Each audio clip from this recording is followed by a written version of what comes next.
I want to talk on this subject, how to be a leader that people love to follow. Now, I think one of the reasons I teach on that is, Sonny, you and Cam are leaders that people love to follow. I know that. They love you. They love your leadership. They love how you not only know the way and go the way, but you really kind of show the way as a leader. And so when I thought about you and what you're trying to accomplish, I thought about this subject, but then I have to admit to you that when I teach this today, it becomes very personal to me. And let me just give you the context and explain it. My father passed away on July the 4th. Okay, he was 98 and a half years of age. An amazing man, an amazing leader. And so when I'm working on this subject of what is it about a leader that people love to follow him or her, I immediately began to think of my dad. And I began to think about the fact that he was very successful in life and was a college president for 20 years. And he just, as a leader, just inspired people, and they loved him and they loved to follow him. I love to follow him. He was my lifelong mentor. And so I'm kind of dedicating this lesson, if it's okay with you, I'm dedicating it to my dad. And in so doing, there'll be a few times I'll maybe pull out a story of Dad to share with you of how he was that type of leader that people love to follow. And of course, my goal is to teach this in such a practical, simple way that you become a leader that people love to follow you.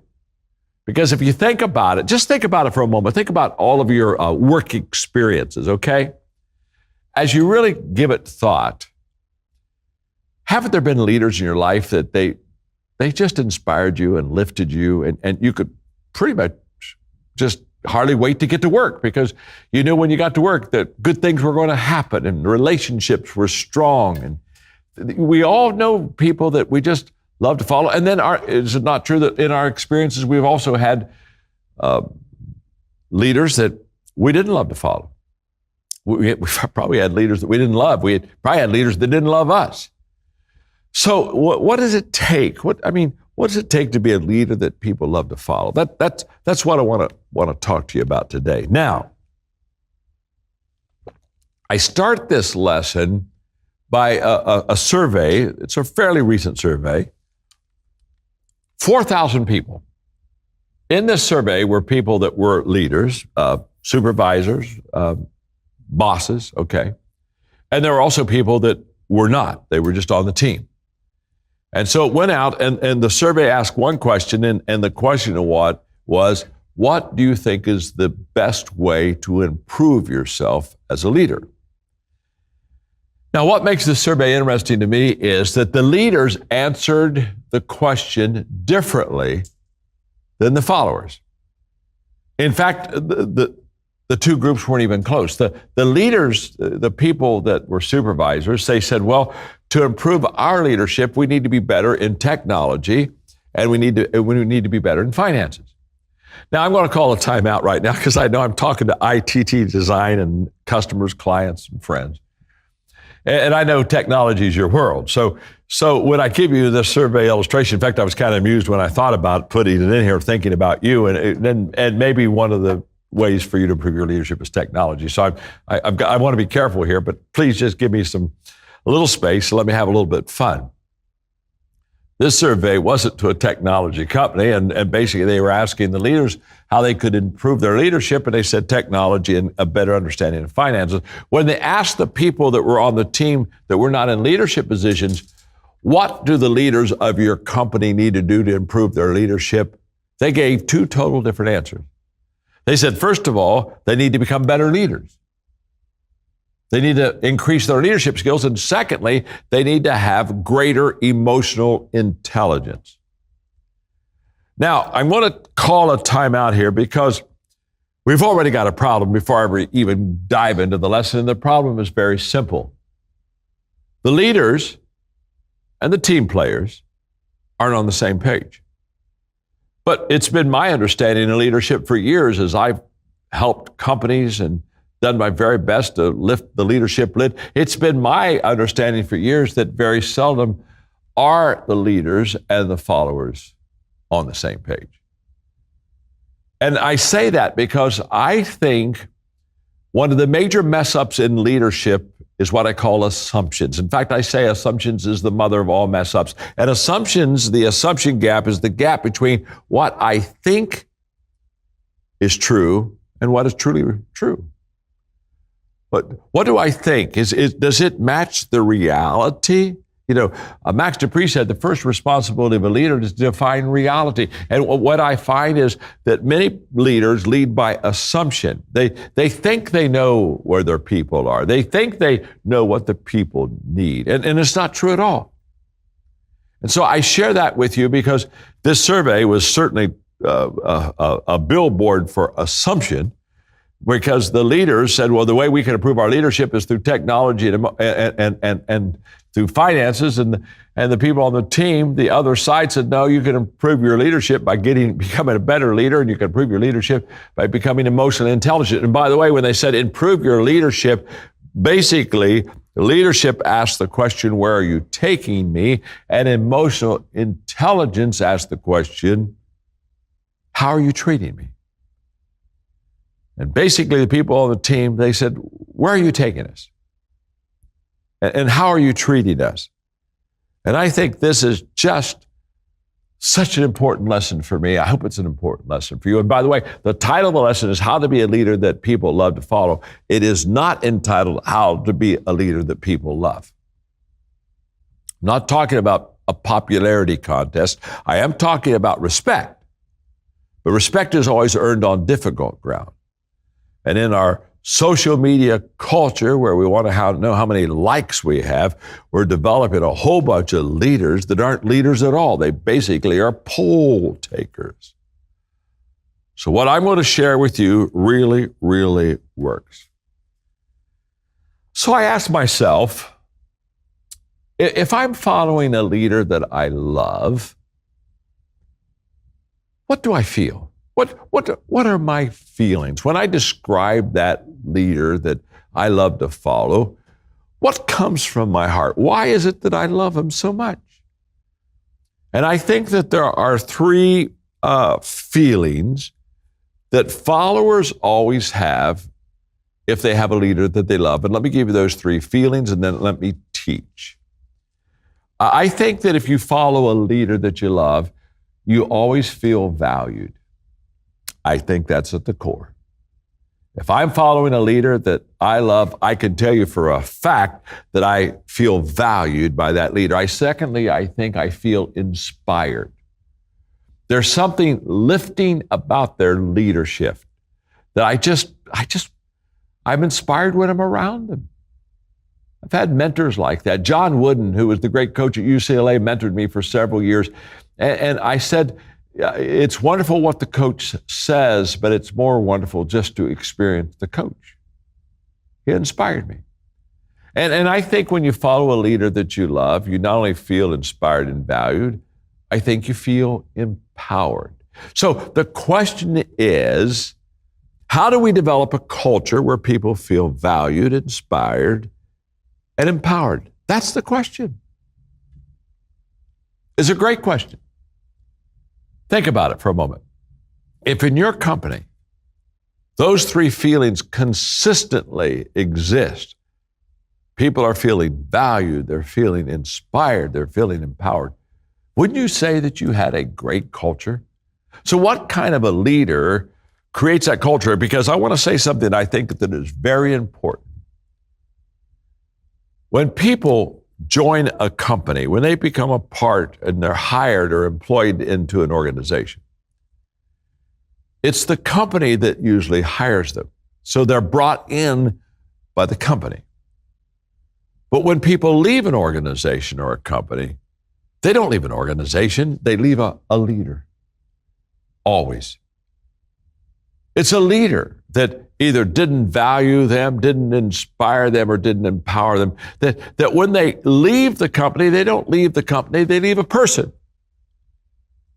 And so it's very important for you and I to know how to have those characteristics and qualities that we are leaders that people just love to follow in our life.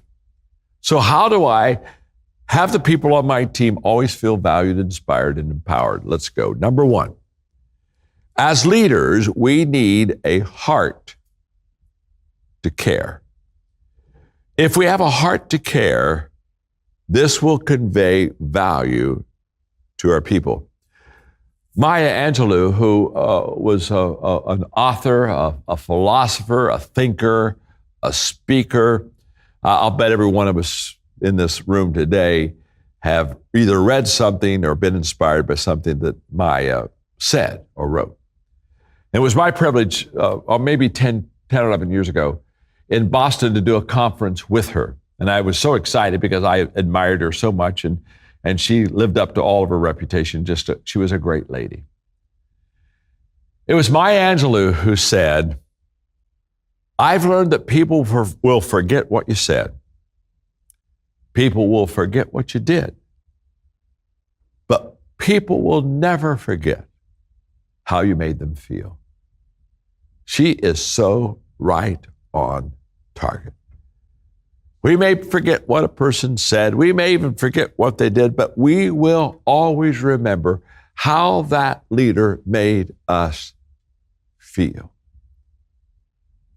And when I thought about that statement, and when I thought that leaders have a heart to care and they value the people that they lead, I thought, okay, let me see if I can get this as solid as I possibly can, so you can get your hands on it and your feet can stand on it, and it will really hold you. It's good and secure. So let me see if I can help you. I think there are 4 words that show that you have a heart to care. I think there are 4 words that show that I have a heart to care. And the 4 words are these: I notice, you matter. Those are the 4 words that if we express them often enough, if we live them often enough, trust me, the people around us will feel valued. Again, I said earlier, I think that when people leave an organization, they don't leave the organization, they leave the leader, and they leave the leader many times because they don't feel valued. When I have one of my team members around me, especially when they're kind of new to me and I haven't been with them very long, I let them know how much I value them. In fact, I tell them that the very fact that they're on my team, I've put a 10 on their head. And what I learned a long time ago is we view people by the way we value people. You see, if I value you as important, I view you as important. Our values of people and our views of people never separate. It's not, I don't view you as unimportant as if I value as important. The values and the views have to come together. And I tell them all the time, I say, I put a 10 on your head. In fact, I tell people, the only way that the 10 can ever be removed is if you take it off.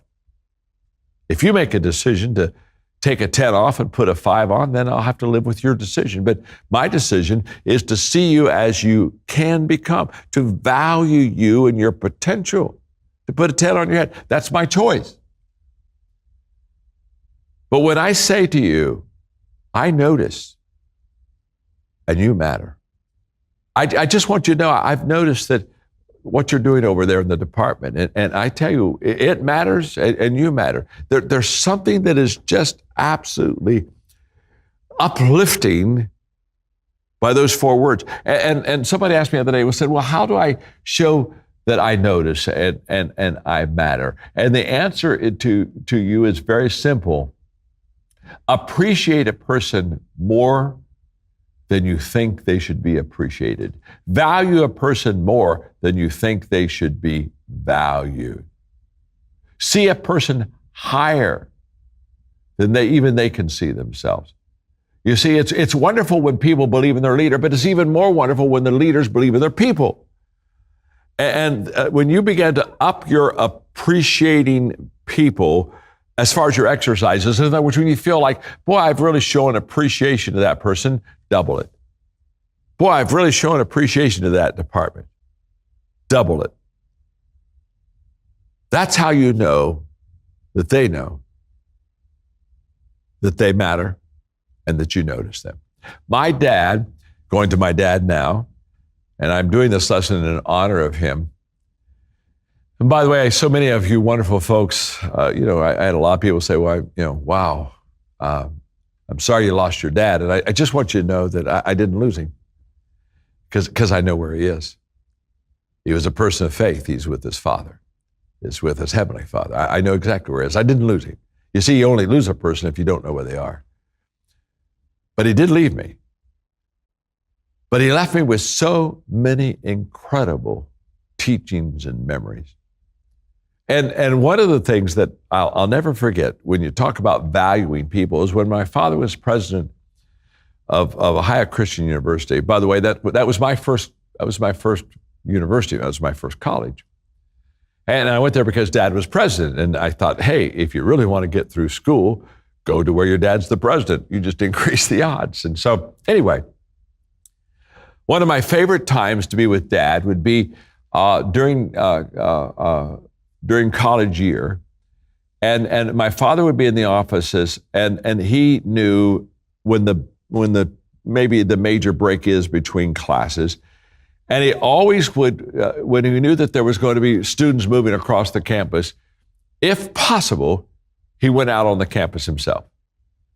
And he would say to me, sometimes I'd be there with him, he'd say, son, let's go. The kids are about to leave their classes and walk across the campus and go with me. And I knew what that meant. That meant that he was going to walk slowly through the crowd, that he was going to walk slowly through the student body. And he knew them by name. And when they would pass, he would call them by name. And he would say, how are you doing? Are you doing okay? Are you adjusting okay to school? How are your classes? And he would get a conversation going with them. He called it walking slowly through the crowd. And it could take him, 30 minutes to walk 50 yards. Because he wanted the students to know that he noticed them and they mattered.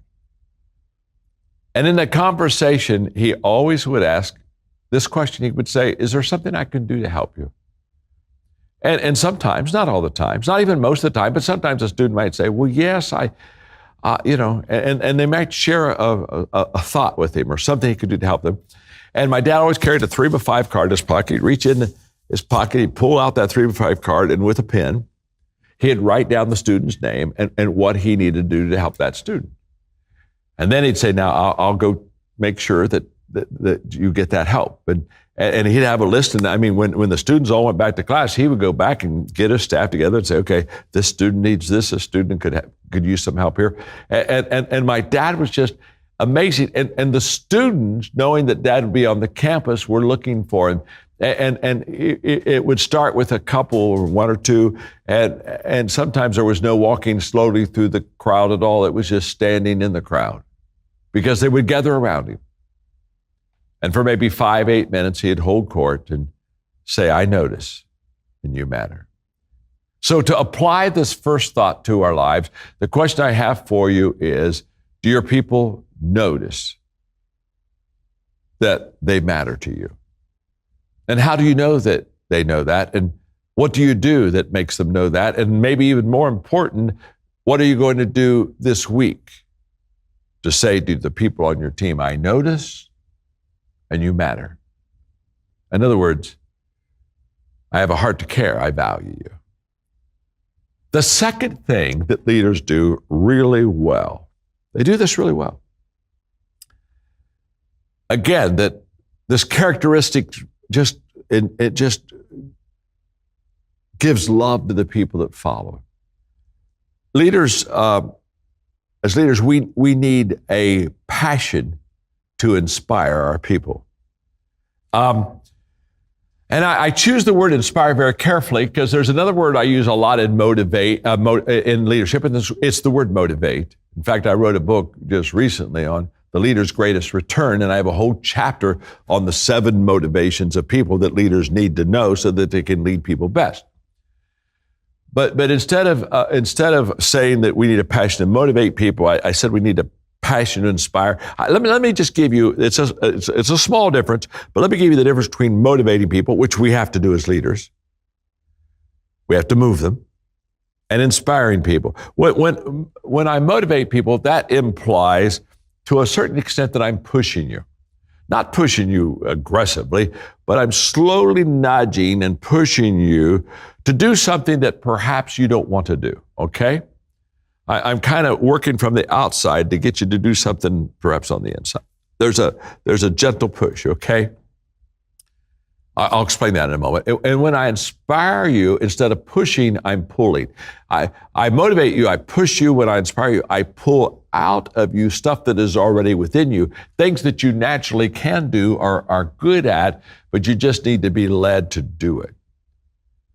So get the fine difference between the two. Because the question I think as leaders we have often is, when do I push and when do I pull? I have, in fact, I had a very well-known college basketball coach ask me that question when I was mentoring him recently. He said, John, when do I push my players? When do I pull my players? Well, you push your players, your team. Remember, that's motivating. When they need to do things that they're required to do in their job. I mean, there are some things that they don't like to do in their job, just like there are some things you don't like to do in your job. So you have to kind of be pushed to maybe do the things that we don't like to do. You push in the area of teamwork because some people don't want to play team ball. I think you sometimes have to push in the area of servanthood because some people don't naturally want to serve. I think always with culture, with values, with vision, there's a constantly pushing them in front of making sure that whatever is, they need to be kind of gently persuaded to go that way. The flip side of it is what do I pull out of people? What do I inspire people to do? I pull out their strengths. I pull out their natural gifts and their temperament. I pull out their motivations, the things that kind of motivate them. I pull out their passion. I pull out their purpose. In other words, when I inspire people, I kind of reach inside of you and I pull out of you things that you are naturally inclined to do, but may not do if I don't lead well.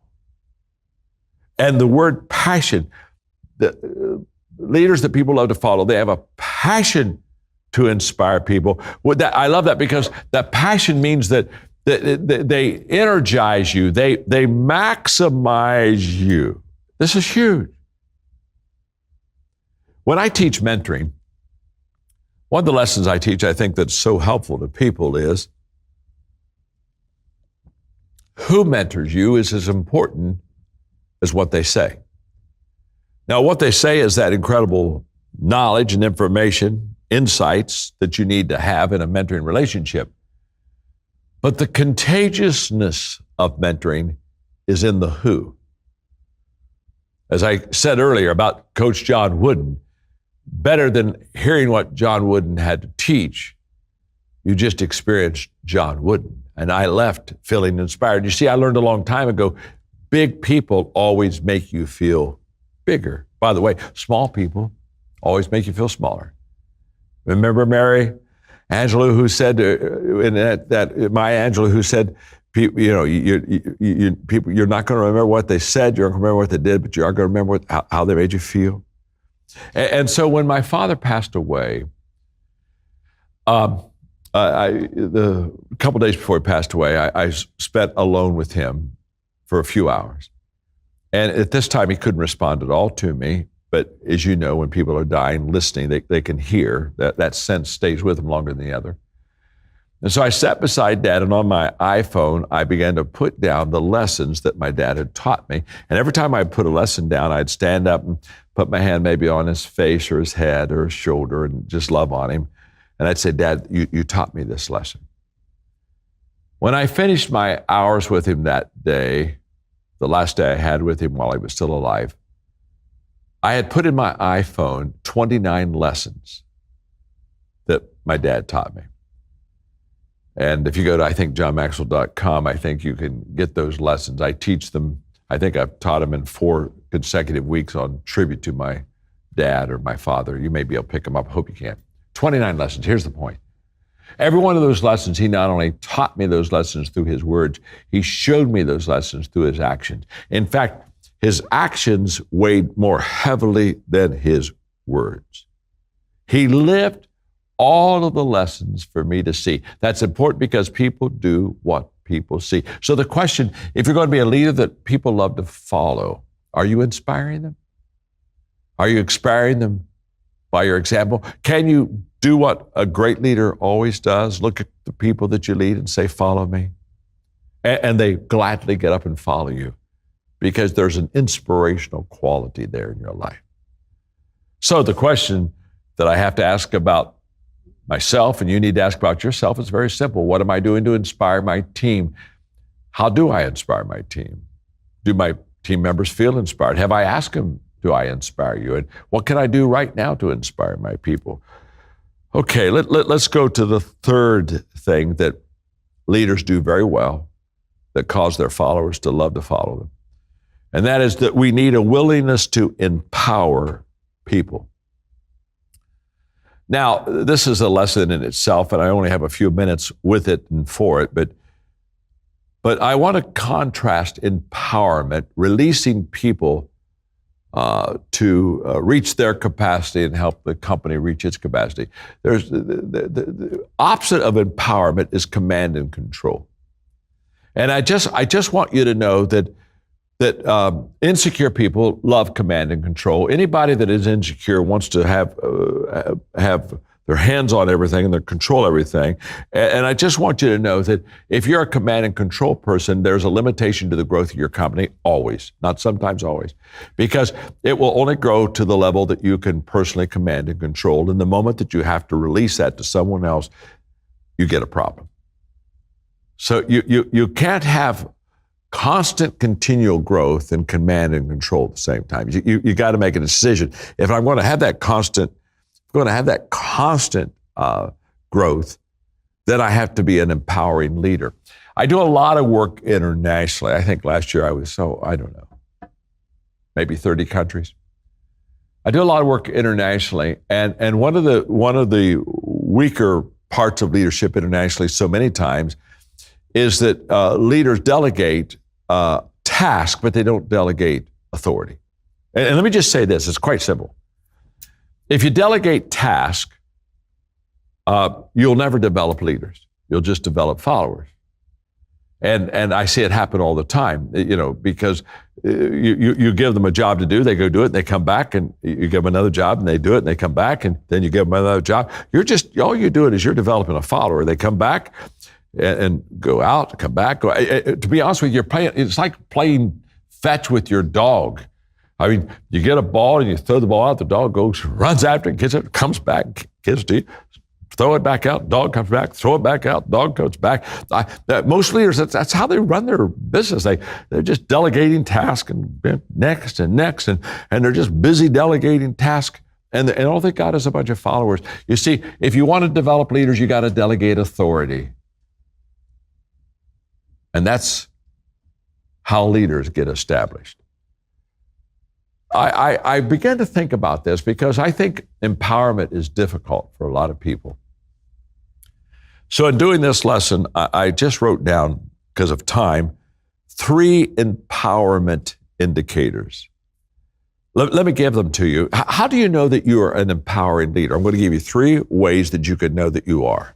1, the only decisions you make are the decisions only you can make. That's very insightful. You see, decisions should be made at the lowest level possible in an organization, not the highest level possible in the organization. If you're making all the decisions, you're not an empowering leader. And so you begin to share those decisions with others. Another empowerment indicator is that team members are always creating ideas and opportunities. In other words, you're not the only one that's creating the opportunities. I run into leaders sometimes say, boy, if I don't make it happen, nothing happens. Can I tell you something? If you're one of those people that it only happens if you make it happen, you're not an empowering leader. Your people ought to have that authority to create, make mistakes, and try again. Thirdly, trust is the foundation of an empowering leader. That an empowering leader trust his or her people. And again, I run into people that say, well, how can you know if you can trust your people? And I always smile because that's a simple question to answer. My name's John, I'm your friend. It's this simple. The best way to find out if you can trust a person is to trust a person. And what you're going to discover by their actions is if they're trustworthy or not.